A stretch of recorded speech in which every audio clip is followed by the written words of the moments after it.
YouTube? This is Amy here, and I'm going to be doing a tutorial today using some of my favorite products I got from the VIB Rouge sale that just sadly ended a day or so ago at this point. So let's go ahead and get started. So firstly, I'm going to kind of clip up my hair here. I recently got it cut and I have some little side swept bangs here that always get in my face, and I can't stand having that in my face while I'm doing my makeup. So you'll have to forgive the crazy setup here in the lighting. This is kind of one of my first go-arounds at doing beauty videos, so please forgive. So firstly, I'm going to be using my Hourglass Mineral Primer Oil-Free Broad Spectrum SPF 15 Veil Primer. That is the product in question. I've been really loving it so far. It's kind of got this like blue tinged, white, liquidy, oh goodness, texture there. So it spreads really nicely, feels really smooth on the skin. I need it because I have, it's not going to show up here so well if I can get in the lighting, some kind of beginnings of mild rosacea that have been going on, and it's only on my one cheek.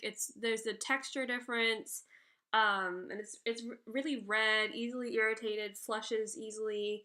I wouldn't say that I'm the type of person to blush necessarily, but I mean, you'll kind of notice that my skin definitely gets red to the touch, and it's easily irritated there. So I kind of have to be careful with the products I pick out and the way I apply makeup based off of having that development in my skin over the past couple of years here.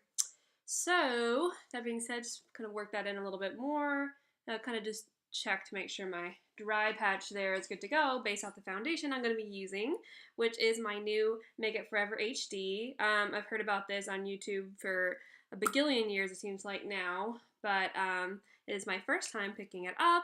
I've been trying out a sample this past weekend. I've really liked it, so I went ahead and picked that up yesterday in store at Sephora. So I prefer 9 times out of 10 using a beauty blender, so I'm going to go ahead and use that today. I really need to wash this. I need to get the solid, I think, because every time I wash it, I can't ever seem to get the staining out. I don't know. If you have any tips or tricks, please let me know, because don't want to be up in here working with grody makeup tools by any means. So, see if I can adjust my mirror placement there. So I'm going to be kind of in camera while I am blending. But I find that the coverage on this was really good. It lasted a really long day at work for me. So I was pleased with that. For sure. But just nice coverage, nothing too heavy, but you know, still feels like makeup on the skin, but I mean, you either have one or the other. You can't have perfect flawless coverage and, you know, have the feel of a BB cream on, you know, light traditional BB cream style. So looks like, sorry again for my setup here. I'm working the best I can with having my lit up mirror here to the side. So feels like we've got it good. I kind of prefer to really just bother with one pump of foundation. And then, you know, I've got a big doozy of a pimple that it won't go away. The stupid thing, I've been, you know, putting tea tree oil on it every night, and it kind of starting to get to the point where it's drying up. But even though it might go away, I'm one of those people, kind of like my rosacea. I get redness really easily. I bruise very easily, and I scar. And it takes forever, it seems like, for my skin to recover from those kind of things. It's probably because I'm, you know, pasty white type of person, which I don't mind too much normally, except for the fact that it's rather inconvenient when you get any marks on your skin. So, anyways, you have to do what you can. There's worse things in the world, I guess, to deal with. Oh, let's get my collar is going crazy here. So, that being said, I've got my foundation on, kind of let it set a second. And I'm going to use a product that I got from Nordstrom, and didn't get it through the VIB Rouge sale at Sephora, but I wish. I had some gift card money I would have liked to use on this bad boy. But I've seen this and heard about it for a million years, it feels like. I got the Chantecaille concealer stick, that everyone raves about. It's really, really expensive, but I did want to go ahead and give it a try. I love shopping online, and I love shopping at stores where I know that there's free shipping, free returns back, and having more of a lax return policy in the sense, not that I'm out to abuse any return policies by any means, but just that gives the consumer more of a more assurance that everything's going to be okay to go ahead and try new products maybe that you wouldn't be comfortable buying because you're not sure if you're going to like it, and then, oh, what if you can't return it if you don't like it? So, I'm gonna get this pimple there that just will not go away. And, basically everything else is covered. I got another little one on the side here. I don't know if it's going to show. It's an old pimple. Just trying to heal up. And I have something on the way. I had a reorder of the Bobbi Brown corrector in Light Bisque, and I have been loving it, but I'm waiting on the rest of my order from Sephora for the VIB Rouge sale. So I'm just gonna go ahead and get that. It's really, really creamy formula. I really, really like it a lot so far. I have been using the NARS creamy concealer, the Radiance one, I think. I think I'm shade Vanilla. Anything that's like the lightest or next to lightest with some kind of yellow or beige undertone is right where I'm at. So, whichever one fits that description is the one I'm using when I'm not using this concealer. So, looks like I am set to go. And I've got, obviously I can't change the texture of this pimple being there, but it basically gets all the redness. So, love that. So now that I'm at this step, I'm going to go ahead and powder up a little bit. And I have the Hourglass Hit Pan majorly on this. The Ambient lighting powder in Diffused Light with the yellow kind of undertone. There we go. It kind of has like a sheen to it. I really, really have enjoyed this powder. I've had it for a while. I mean, for having Hit Pan, I have used it, basically every day for quite some time. So I'm just using my bronzer brush from Marc Jacobs. That's absolutely gorgeous, and I love it. And I bet a lot of people probably got this with the sale, since it is kind of expensive. And getting that 20% off definitely helps with a lot of those costs that are involved. So, just gonna lather that on. I find that it gives me really good coverage. It does help prolong kind of setting everything with my makeup throughout the day. I have a job where I work a lot of extra hours, and so I find that it really helps me kind of get a little bit extra coverage because there is that pale yellow tint to it, but I'm also, going to make it through the day without being so greasy in the middle of the day.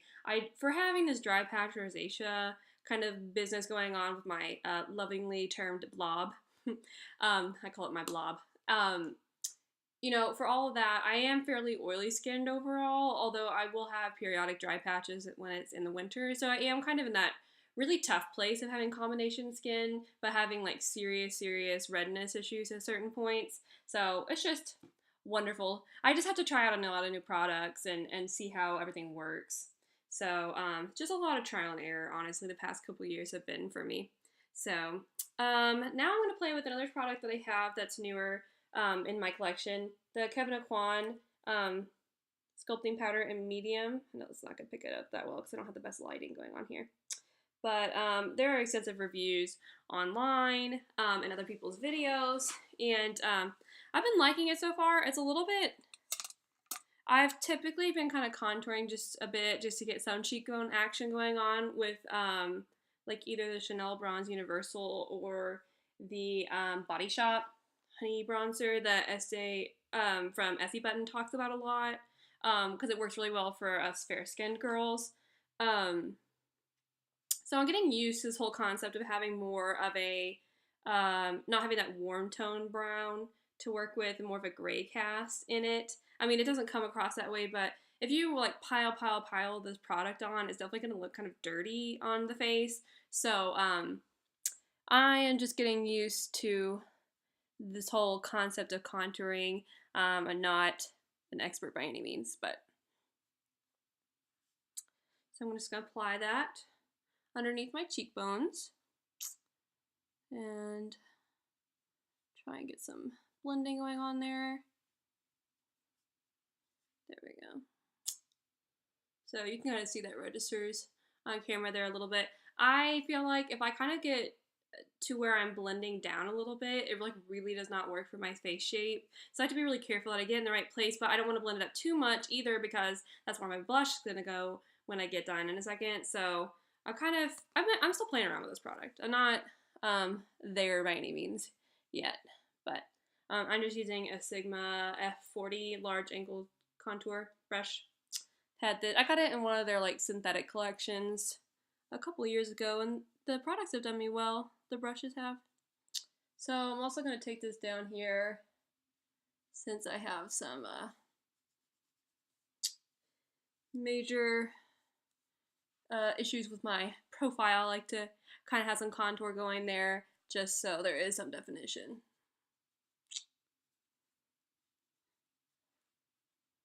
There we go. And if this is too much, I'm going to blend out when we have some blush put in. But you'll see that it definitely like looks really good on camera, I feel like, having that definition there. So we're done with the contouring, baby contouring that we're going on here. I'll probably eventually get around to playing with creams at some point and trying to do the whole, not full-on Kim Kardashian look, but something along those lines, because I definitely think that's a really beautiful look, having that triangle, lighter, yellow-toned concealer, or not concealer so much, but, you know, highlighting kind of cream, and then having the really bold contouring. So now this is probably the thing I was lusting after the most going into the VIB Rouge sale. I was super, super pumped about it, and I went to the event they had at our local store, and this was like the first thing I picked up because I just think it's gorgeous. And it is the, sorry, it's gonna like reflect into the screen, the Hourglass blush palette. And do the best I can to not like blind everyone. But those are the colors. They're like so gorgeous. I was really, really drawn to the coral here in the middle, which is the limited edition shade in the palette. The other two are available in the bigger compacts like this size. But I wasn't really as excited about the rosy toned one here. Wait, I'm getting all backwards. There we go. Sorry. I think like major issues pointing to things today. But and then the plummy tone hasn't really like registered as plum on my skin for some reason. I'm not quite sure what's up with that, but I've been really enjoying playing around with them a little bit. So I'm gonna take my Real Techniques brush that needs a cleaning. It's the blush brush. Yeah, it's like majorly stained from my Coralista, my Benefits Coralista, which is actually the trivia fact about me, actually the shade of blush that I wore on my wedding day with my husband. So I'm going to take, let's see, what am I using? I'm going to try the plummy shade again, see how that works out. So I really like the finish on these. They're just, I mean, I don't know how it would work for someone who's a like supremely darker skin tone than I am. Admittedly, I am very, very pale, but I feel like the colors really, really register well on my skin tone. I know that was some complaints I saw on the reviews for Sephora and like other websites that people had problems with it because of the pigmentation. But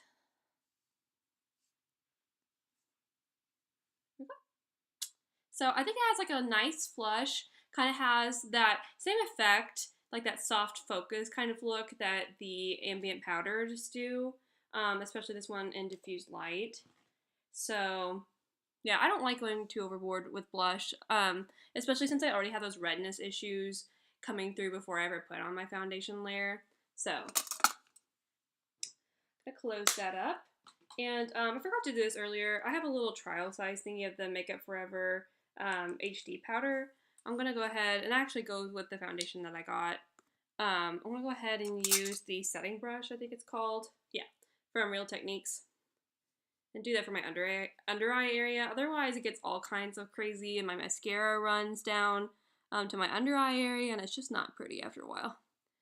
And it just moves around on me a lot because I do have oily eyelid area problems for sure. my dryness is really located to my right cheek there. So, okay. So that is that. Just try and keep it from creasing. Although I haven't really noticed many issues with that Chantecaille concealer there though. So now I'm at the step in the process. Let's see, I'm gonna pick up my products and move them over here. I have like a chair over here to set all my products on, since I am getting used to this kind of setup of YouTube filming. It's so funny when you watch these YouTube videos because I feel like everything looks so much more effortless while you're watching the video than it actually turns out to be in real life. So I guess that's the smoke and mirrors effect there a little bit. So the next thing I'm going to do is I'm going to go ahead and use my Scandalized Waterproof Kohl Kajal in Nude, the Rimmel. I don't know if it's going to not be reflective.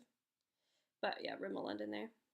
So I picked this up at Walgreens last night and got it for a couple bucks.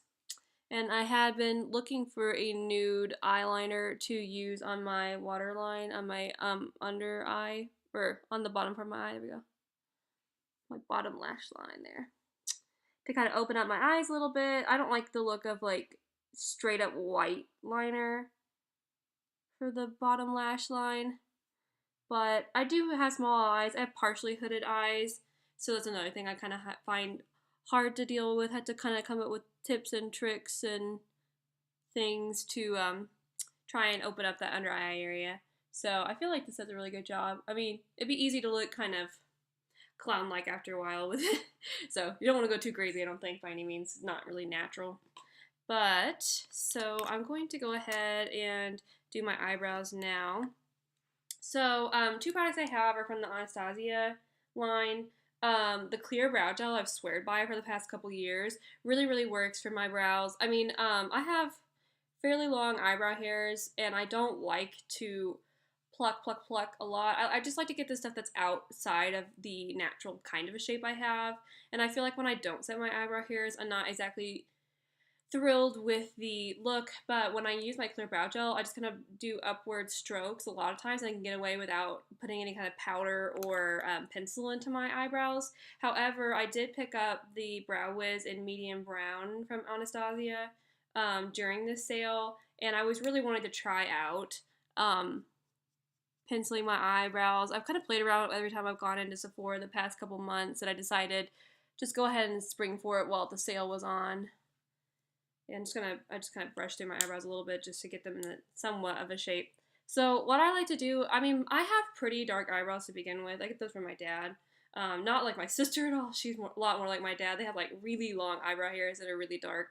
But I do like to kind of fill in. I mean, there's some sparse spots you can kind of see there. And towards the end, sometimes like this one needs to be a little bit more elongated to match the other on the other side. But overall, I have a fairly good shape for kind of that brow, or that bold brow look, excuse me. So I like to kind of just outline the shape on top that I like, where I kind of have this point here and it kind of goes down. Much like, you know, Raven Simone from That's So Raven and The Cosby Show. Kind of like her eyebrows are cool like that. They have that peak at the top that's really defined there. So just gonna kind of lengthen a little bit, just bolden a little bit more. Put a couple little strokes towards the front, not too much. I don't like the super, super carved out, bold eyebrow look by any means. Although, I mean, if that's what you like, then go for it. But I tend to be on the side more of natural.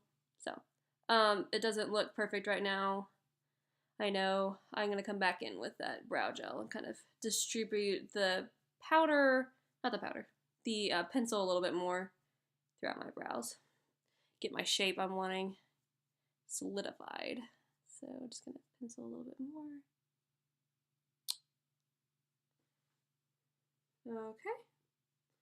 So there is the color. It's a pretty good color match. And I always feel like I look like Groucho Marx or something when I get through with I think that's the person I'm thinking of, with my eyebrows. So I think that's why I always shied away from it in the beginning. And it looks kind of freaky, I think, when people do their eyebrows first and then do their mascara or any kind of eyeshadow look that they have going on. So I will remedy that. Don't worry. So I'm just going to set my brows with my clear brow gel.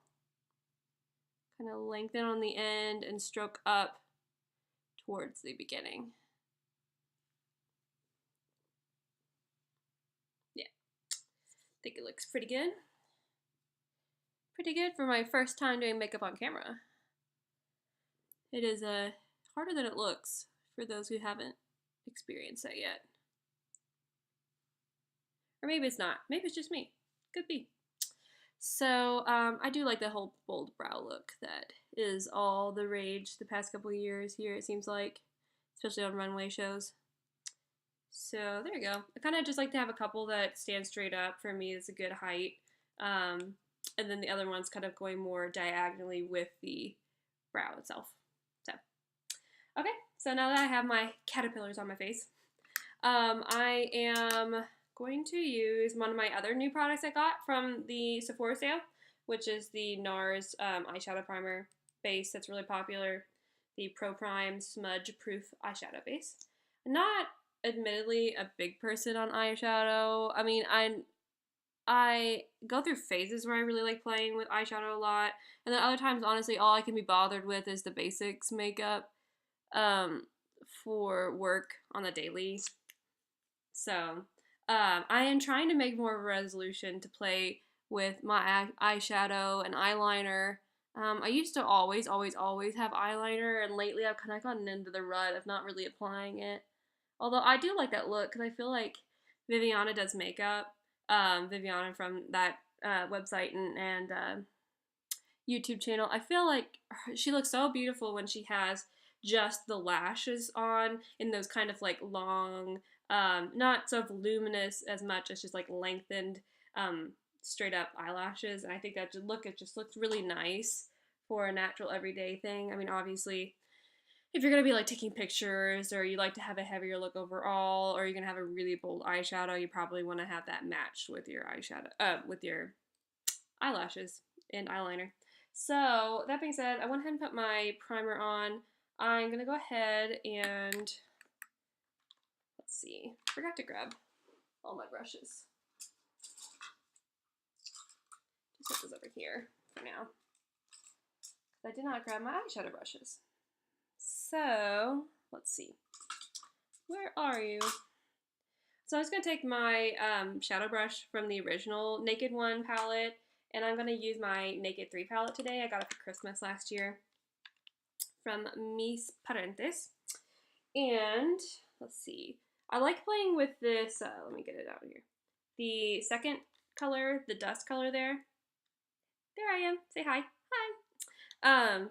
And then also I like using this Strange shade, the first shade in the palette there, the light one. I kind of go for a natural eyeshadow look. I'm not, as I said, I'm not too out there.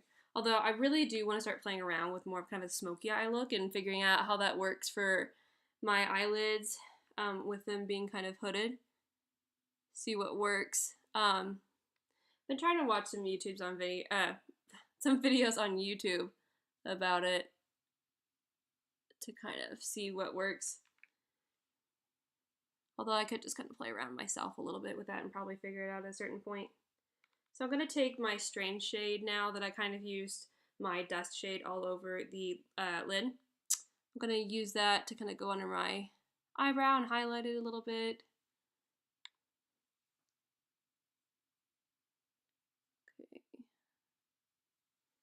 And stick that in the corner, in the crease, and the first kind of part of my eyelid there. I feel like that shade is really good for that purpose. Just to kind of open the eye up. I believe this is, well, it's not true. This is not the palette I used in my wedding, but I used the original Naked palette for my wedding makeup I did on myself. So now that I've done that, I'm going to take kind of like a crease, I'm going to take a blending brush type more, tapered blending brush E40 from Sigma. And I'm going to take, let's see, what do I want to do? I'm going to take the Buzz shade, that really pink, that deeper pink shade there, that's sheeny. And I'm going to kind of work that into my crease a little bit.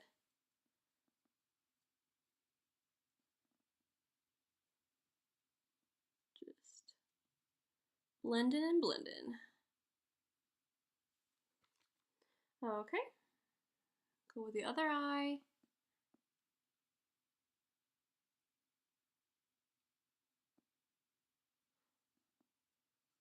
Just something super natural, good for every day. So you can see that, just to get a little bit definition into the eye area. So now that I've done that, I'm gonna go ahead and put this back up. What am I doing? So many things. And then lastly, I am not gonna bother with eyeliner today just because I don't really feel like it. So I'm gonna go ahead and use my, I've got some stuff on here, clean it off a little bit. My Shu Uemura eyelash curler. And my favorite mascara at the moment, I have tried some really nice high-end mascaras through samples before, or little gift perk points.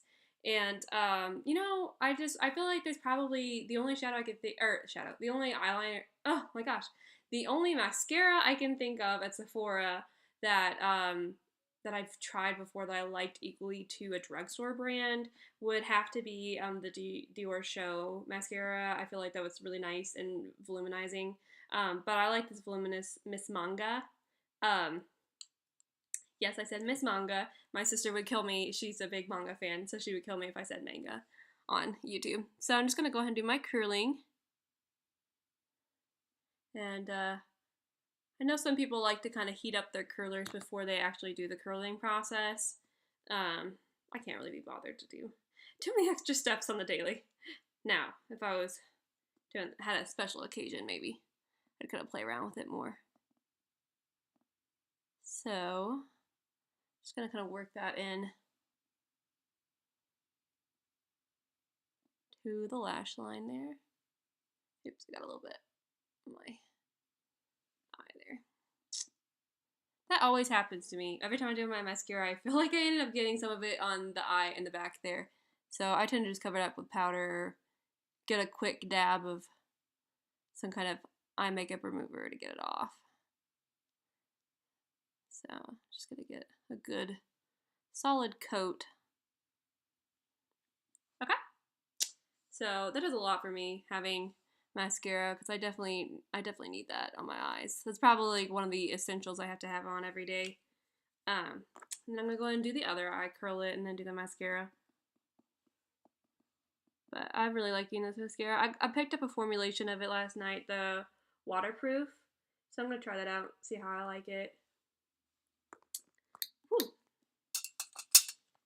I had my first experience the other day. I was doing my sister's makeup for her senior picture. She's still in high school.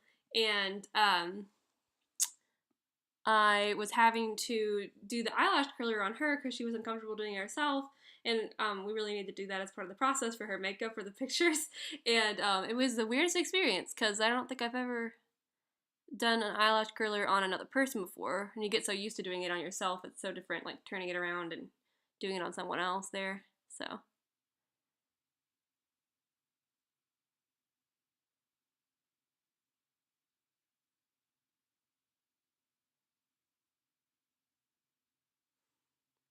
Okay. Okay, so there we go. That's done with the mascara. Just a super easy eye look. And then now, we're kind of at the point where we're just move on to lips. A lot of times I feel like I just end up using some kind of like a lip balm or like the Rosebud Salve, that Smith stuff that they have at the checkout at Sephora or other places. And I really like using something like that. It's a little bit pink tinged, but I can go and take my clip out now. Ah. There we go. Oh, my light went off. Lovely. So I'm going to end up using something I'm really excited about. They were actually sold online at Sephora towards the end of the sale on this. And it is from the NARS Audacious lipstick line, which is super, super gorgeous. I originally got the shade in Audrey. I'm like obsessed with Audrey Hepburn, just like any other person I feel like. It's kind of trendy to like her.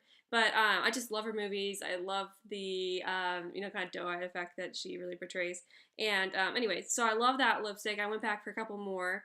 I have one on order for Grace that really, really pinky kind of bright coral, more leaning towards red than the other corals that are in the line, which are a little bit more orange or peach. So I'm really excited to try that out, and hopefully it'll be coming in the mail soon. But the one I'm going to be using today is Anna, I'm not sure which it is. But it's like a, let's see the light adjust. It's a very mauve-y kind of nude color, and it looks like pretty straight up nude when you look at it, but when you look at it in comparison with the millions of other colors that are in the line, you'll see that it's not, you know, kind of like straight up nude like some of the other shades. So this is my first time using this. It's kind of my christening of the lipstick here on my first YouTube video, so look at that. So I'm gonna apply it, and it claims to be like kind of like a one swipe shade. It's really, really opaque.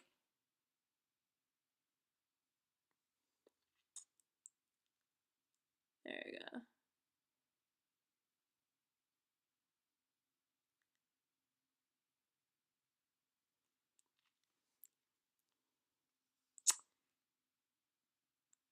I always have a hard time getting my Cupid's bow just right because I have an interesting shaped one that's a little bit more defined. There we go. Oh, I love that shade. That's really, really gorgeous. It looks like a really, really wearable shade for on the daily. Not having to worry about too much about things migrating off your face, or, you know, when I'm at work, I'm actually a trainer, so kind of like a teacher. I sit in front of a classroom, and, you know, if I'm doing that all day long for hours at a time, I don't have a lot of time to check on that kind of stuff, so I kind of fall back on my fail-safe products that I have. So it looks like this is definitely going to join the ranks. So, yeah. Well, thank you so much for tuning in. As I said, this is my first YouTube video, so I hope to be making many, many more. It's something I thought about for a long time and just decided, you know what?